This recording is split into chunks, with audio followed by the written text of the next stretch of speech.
Good morning friends. आज हम पढ़ेंगे क्लास 10th का चैप्टर 1.2 हो चुकी थी। आज हम पढ़ेंगे 1.3। देखिए क्या दिया हुआ 1.3 में आपको √5 को आपको क्या सिद्ध करना है, एक अपरिमेय संख्या है बताना है। √5 एक अपरिमेय संख्या है यानी।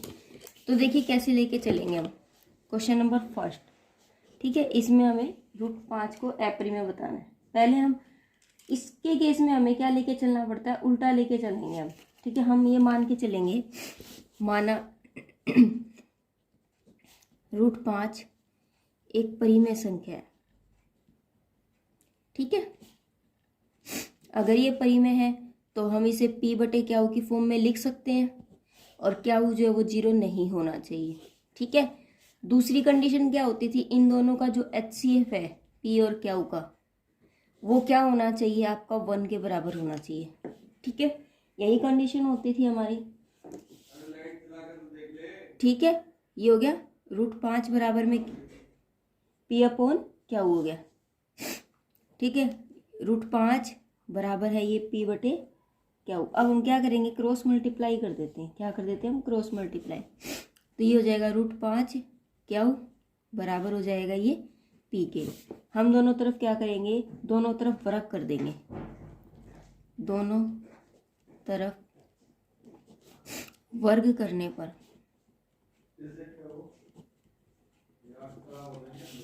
ठीक है, क्या करेंगे, √5 क्या होगा स्क्वायर बराबर है p का स्क्वायर।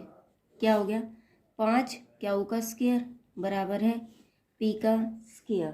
ठीक है, अब हम क्या करेंगे, ये 5 को नीचे लेके चले जाते हैं। क्या स्क्वायर बराबर है p²/5, नीचे लेके चले गए। ये क्या है, 5 से विभाजित है। ये क्या है, 5 से विभाजित है। इसका मतलब p भी 5 से विभाजित है। p भी 5 से विभाजित है। क्यों, क्योंकि p का स्क्वायर विभाजित है, क्योंकि p का स्क्वायर 5 से विभाजित है।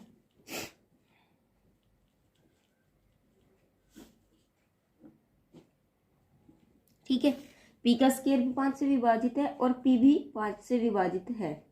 ठीक है, अतः ठीक है, अब हम क्या मान लेंगे, अतः मैं क्या मान लूंगी, ये 5 है ना, 5 को तो साथ में लेके चलूंगी। ये p मान लेती हूँ, ये सिंपल p, ये सिंपल। मैं क्या मान लेती हूँ, p बराबर में मैंने मान लिया 5r। इसको मैंने क्या मान लिया, r मान लिया। ठीक है, क्या का स्क्वायर को मैंने क्या मान लिया, r। p बराबर में क्या मान लिया, 5r। वर्ग करने पर ये आपको थोड़ा सा तो याद रखना भी पड़ेगा इसके अंदर कि ये कॉन्सेप्ट आना है, ये कॉन्सेप्ट आना है। ये हो जाएगा 25r का स्क्वायर। जब मैं वर्ग करूंगी तो मेरा ये हो जाएगा 25r का स्क्वायर। ठीक है, अब देखिए ये समीकरण सेकंड आई है, ये आपके पास फर्स्ट थी। तो समीकरण फर्स्ट और सेकंड से, फर्स्ट और सेकंड से p का स्क्वायर की जगह पर ये रख देंगे। तो 5 क्या होगा स्क्वायर बराबर हो जाएगा 25r का स्क्वायर। ठीक है, अब देखिए कुछ कटता है तो काट दीजिए। ये इससे कट गया, 5 5 25। तो क्या होगा स्क्वायर किसके बराबर आ गया, 5r का स्क्वायर आ गया। ठीक है, अब देखिए क्या का स्क्वायर जो है नीचे ले आऊँ, अगर मैं ये क्या का स्क्वायर 5 बराबर हो गया r का स्क्वायर। ठीक है, क्या का स्क्वायर किससे विभाजित है, 5 से। क्या का स्क्वायर विभाजित है 5 से। इसी तरीके से अतः 5 क्या भी विभाजित होगा, क्या भी विभाजित होगा।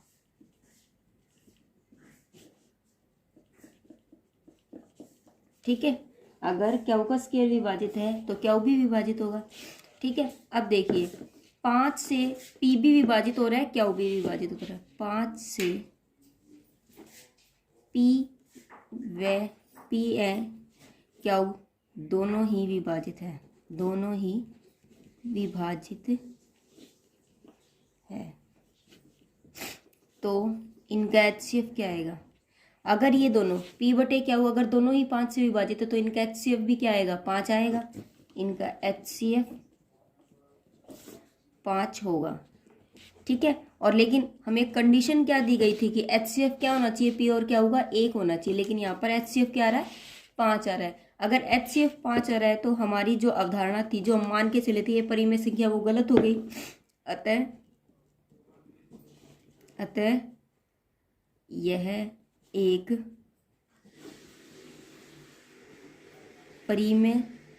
अपरिमेय संख्या है। ठीक है, क्योंकि देखिए P बटे क्या, P और क्या का जो HCF है वो 1 आना चाहिए, यहाँ 5 आ गया तो वो परिमेय संख्या तो हो नहीं सकती। अगर वो परिमेय संख्या नहीं होगी तो क्या होगी, अर्थात P बटे क्या अपरिमेय है तो √5 भी एक अपरिमेय संख्या है। ठीक है, कैसे, क्योंकि √5 जो वो किसके बराबर है, P बटे क्या के। ठीक है, तो ये दोनों ही अपरिमेय संख्या होगी। ठीक है, देखिए क्वेश्चन नंबर 2 सिद्ध करना है कि 3 + 2√5 जो है वो आपकी एक अपरिमेय संख्या है, एक अपरिमेय संख्या। कैसे सिद्ध करेंगे, सेम वैसे ही मान लीजिए, आप मान के चलो 3 बटे 2√5 जो वो एक परिमेय संख्या है। अगर ये परिमेय संख्या है, ठीक है, आप क्या मान के चल रहे हो, परिमेय। अगर ये परिमेय संख्या है तो इसको हम कैसे लिख सकते हैं, P बटे क्या की फॉर्म में लिख देंगे।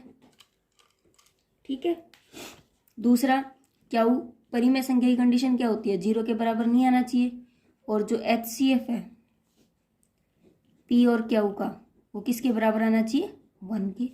ठीक है, क्या को देखिए उधर लेके चले जाएंगे तो क्या हो जाएगा, 3 क्या प्लस में 2√5 क्या किसके बराबर आ गया, P के बराबर आ गया।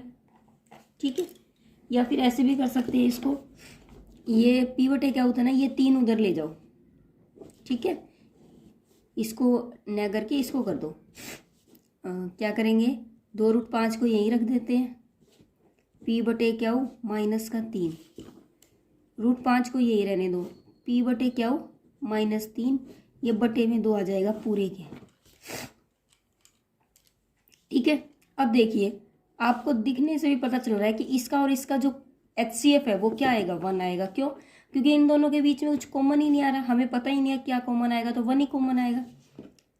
इस चीज का P बटे क्या -3 बटे 2 का HCF 1 है, और ये ना ही नीचे वाली जो स्टेटमेंट है वो 0 के बराबर भी नहीं है। ठीक है, अतः P बटे क्या -3 बटे 2 ये क्या होगी, एक परिमेय संख्या होगी, परिमेय संख्या। ठीक है, इसका HCF भी 1 आ रहा है और इसके बटे में 2 है, तो ये कह रहा है परिमेय संख्या। तो और हमें क्या पता था, हमने पीछे प्रूफ किया था कि √5 एक परिमेय संख्या नहीं है, और हम जानते हैं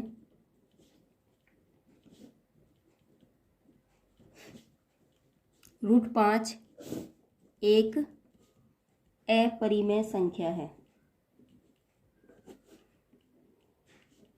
ठीक है, अर्थात अगर ये √5 अपरिमेय संख्या हमें पता है तो ये दोनों बराबर नहीं हो सकते, क्योंकि ये परिमेय हो गई, ये अपरिमेय, ऐसा कभी भी नहीं होता, परिमेय परिमेय के बराबर होता है, तो √5 कभी भी इसके बराबर नहीं आएगा। ठीक है, तो क्या लिखेंगे, हमारी जो अवधारणा थी वो क्या हो गई, गलत हो गई। हम जो मान के चले थे हमारी, वो गलत हो गई हमारी अवधारणा।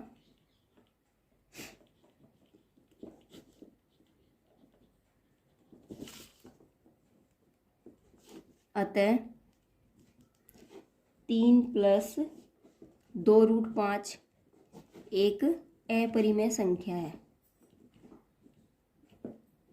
ठीक है, देखिए हमने ये प्रूफ कर दिया कि ये √5 ये तो अपरिमेय संख्या है, और जो आप मान के चले थे P बटे क्या वो भी क्या हो जाएगा, वो भी कभी भी परिमेय नहीं हो सकता, क्योंकि अगर ये अपरिमेय है तो ये भी अपरिमेय होना चाहिए था।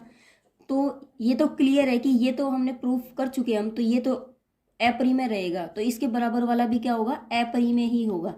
तो पी बटे क्या भी क्या होगा, अपरिमेय होगा। तो ये भी क्या होगा, अगर ये अपरिमेय है तो ये भी क्या हो जाएगा, हमारा अपरिमेय संख्या हो जाएगी। ठीक है, क्लियर है, यही हमें सिद्ध करना था। क्वेश्चन नंबर 3 देखिए। क्वेश्चन नंबर 3 में दिया हुआ आपको 1/√2 को बताइए कि वो अपरिमेय संख्या है। देखिए, माना 1/√2 एक क्या है, परिमेय संख्या। सारी चीज़ों को आप क्या मान के चलोगे, परिमेय मान के चलोगे, और अपरिमेय आपको प्रूव कर देना है। ठीक है, तो अगर ये परिमेय संख्या है तो 1/√2 किसके बराबर हो जाएगा, पी बटे क्याऊ। कंडीशन क्या थी, प्याऊ और पी और क्याऊ का HCF जो वो किसके बराबर आना चाहिए, 1 के। दूसरा क्याऊ कभी भी 0 के बराबर नहीं आना चाहिए। ठीक है, ये दो कंडीशन थी हमारे पास। ठीक है, अब देखिए 1/√2 का मैंने माना परिमेय संख्या। अगर 1/√2 परिमेय संख्या है, ये एक बार मान के चलिए 1/√2 अगर परिमेय संख्या है तो √2 भी तो परिमेय संख्या हो जाएगी ना। ठीक है, इससे क्या है, थोड़ा इजी सोल्व हो जाएगा, और कोई लॉजिक नहीं है। ठीक है, अगर ये परिमेय है तो ये भी तो परिमेय होगा। तो मैं ऐसे मान लेती हूँ ना, √2 किसके बराबर हो जाएगा, पी बटे क्या के, नहीं सॉरी, अगर मैंने ये पलटा है तो ये भी पलटा जाएगा। या फिर आप सीधा भी लिख सकते हो, कोई दिक्कत नहीं है। आप ये लिख सकते हो कि इनके अंक पलटने पर √2 को ऊपर लेके चले गए, क्या बटे पी कर दिया। ठीक है, आप ऐसा भी लिख सकते हो, पलटने पर। आपको ये चीज़ करने की जरूरत ही नहीं पड़ेगी, पलटने पर। ठीक है, बस ये थोड़ा इजी हो जाएगा, इसलिए मैंने ऐसा लिया। ठीक है, देखिए नेक्स्ट में सिर्फ हमें इसके ऐसे किया था, तो पलटने पर तो हम कर ही सकते हैं, सब कोई डाउटफुल नहीं है।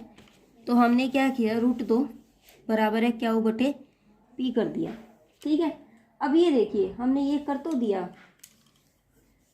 क्या, लेकिन क्या अपॉन पी जो है वो एक परिमेय संख्या है। वो कैसे, अभी हमने प्रूफ किया, आपने अभी प्रूफ किया था ना पीछे की √5 एक परिमेय संख्या है, तो √2 भी तो परिमेय संख्या है। ठीक है, देखिए √2 एक अपरिमेय संख्या, ये तो आपको पता है परिमेय संख्या है, ये हम जानते हैं, ये हम जानते हैं। ठीक है, और क्या बटे पी, क्वेश्चन क्या कहा, क्या बटे पी परिमेय संख्या है। तो ऐसा तो नहीं हो सकता, नहीं हो सकता। तो √2 जो है वो हमारा पी क्या बटे पी के बराबर नहीं आ सकता। ठीक है, तो अतः हमारी अवधारणा गलत हुई, हमारी अवधारणा गलत है। ठीक है, तो क्या होगा, √2 जो है वो क्या होगा, अपरिमेय। √2 एक अपरिमेय संख्या है।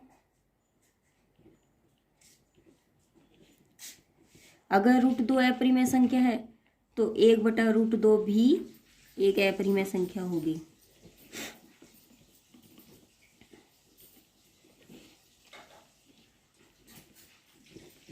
ठीक है, देखिए क्वेश्चन नंबर 3 में इसका सेकंड पार्ट, 3 का सेकंड पार्ट में क्या दिया हुआ है, 7√5 का दिया हुआ है। ठीक है, 7√5 को आपको प्रूव करना है कि ये क्या है, आपकी परिमेय संख्या है। ठीक है, या अपरिमेय है, आपको बताना है 7√5 अपरिमेय संख्या। कैसे, हम क्या करेंगे, माना सेम चीज आपको बार बार रिपीट करनी है। माना 7/√5 एक परिमेय संख्या है, तो कैसे करेंगे, 7√5 बराबर पी बटे क्याऊ की फॉर्म में लिखा जाएगा इसको। ठीक है, तो पी और क्याऊ का जो HCF है वो क्या होगा, 1, और क्याऊ कभी भी 0 के बराबर नहीं होगा। ठीक है, हो गया क्लियर, ये तो हम अब तक करते आए थे। अब हम क्या करेंगे, अब हम 7 को नीचे ले लेते हैं, √5 को यहाँ रख देते हैं।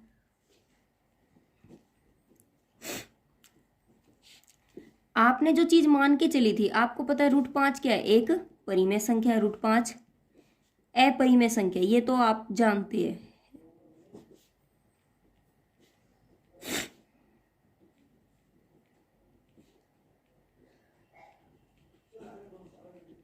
अतः √5 बराबर पी बटे 7 क्या कभी भी नहीं हो सकता। अगर ये बराबर नहीं है तो हमने जो लिया था वो गलत हो गया। अतः यह गलत है कि P बटे Q एक परिमेय संख्या है।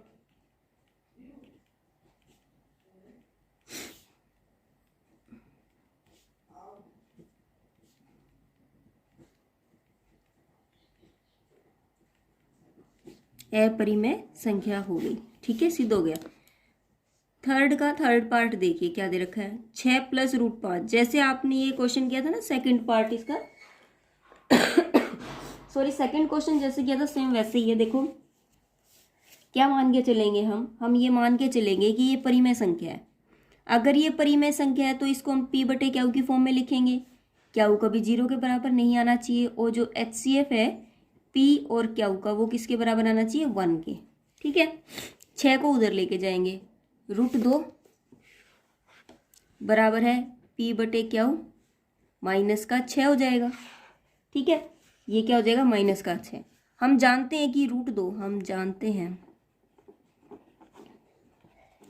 √2 एक अपरिमेय संख्या है। वही चीज आपको फिर से रिपीट करनी है। ठीक है, अगर ये अपरिमेय संख्या है तो ये दोनों कभी बराबर नहीं हो सकती। क्यों? क्योंकि ये क्या कह रहा है, ये परिमेय संख्या बोल रहा है और ये आपकी अपरिमेय आ रही है। तो √2 नॉट इक्वल टू P बटे Q माइनस 6 के, ये कभी भी बराबर नहीं आ सकता। ठीक है, तो ये बराबर कब होंगे, जब दोनों अपरिमेय होंगे। ये तो हमें कंफर्म है कि ये अपरिमेय, तो ये भी अपरिमेय हो गया। तो अतः P बटे Q भी एक अपरिमेय संख्या है।